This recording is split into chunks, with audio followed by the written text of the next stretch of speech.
მართლაც რთული პერიოდში გვიწევდა მაშინ ოპერირება, ეს არის 90-იანი წლების შუა პერიოდი. რა ხდებოდა მაშინ თქვენ მოგეხსენებათ, ახალგაზრდებმა შეიძლება არ იცოდნენ, მაგრამ მაშინ საკმაოდ რთული იყო ბიზნესის წარმოება, იმიტომ რომ პრაქტიკულად არც საკმარისი ცოდნა იყო, არც ინფორმაციის ნაკლებობაც იყო და ბუნებრივია ყველაზე მეტად ის იყო, რომ სყიდულობით უნარი მოსახლეობაში არ იყო, ადამიანები ძირითადად იყვნენ გადართული პირველადი მოხმარების საგნების ყიდვაზე და მათ სიტყვაზე რაც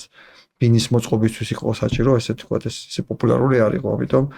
ჩვენ მაშინ დავიწყეთ მართლაც სამ ადამიანმა ყოველგვარი კაპიტალის გარეშე, ნულოვანი კაპიტალის გარეშე და ჩვენი პირველი დამკვეთები მაშინ იყვნენ ძირითადად უცხოური ორგანიზაციები, საელჩოები, ბანკების ფილიალები, წარმომადგენლობები და ესეთი ოფისების, ესეთი მაშინ უკვე არსებული რაღაცა კომპანიების ოფისები, თქვა Coca-Cola რო ავიღოთ და თქვა TBC ბანკიც მაშინა საქართველოს ბანკი და ვინც იყო მაშინ Coca-Cola ზოახლოებით მაგ პერიოდში დაიწყო. კი და ასე რომ ესე ფეხ მივსდევდით ჩვენ ეკონომიკის განვითარებას